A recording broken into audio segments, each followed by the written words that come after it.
আসসালামু আলাইকুম। আজকে আপনাদের সাথে শেয়ার করতে যাচ্ছি পর্তুগিজদের ফেভারিট একটা খাবার, রিজিতুওয়ালা শ্রিম্প।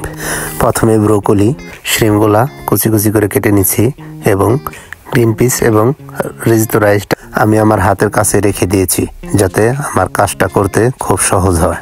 যাব চুলার দিকে। এখন চুলায় চলে এসেছি। এখন আমাদের মূল কাজ শুরু হতে যাচ্ছে।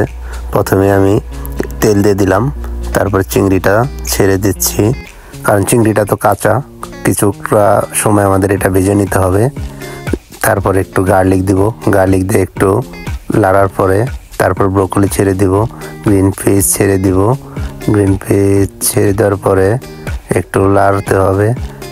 হালকা কিছুক্ষণ কুক হওয়ার পরেই আমরা এটাকে নিয়ে যাব হচ্ছে টমেটো সসের দিকে। টমেটো সস এখানে নিলাম। টমেটো সস নেওয়ার পরে একটু লবণ, একটু হোয়াইট পাউডার, তারপরে আমরা রিজিতো রাইসটা দিয়ে দিলাম। একটু নাতাও এখানে দিয়ে দিলাম, একটা টেস্ট বাড়াবে। একটু পানি দিয়ে দিলাম।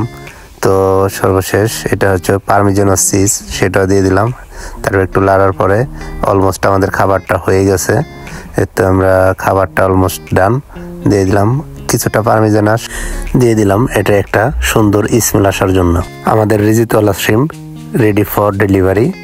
এখন আমরা ডেলিভারি দিয়ে দিব। সবাই ভালো থাকবেন। আল্লাহ হাফেজ।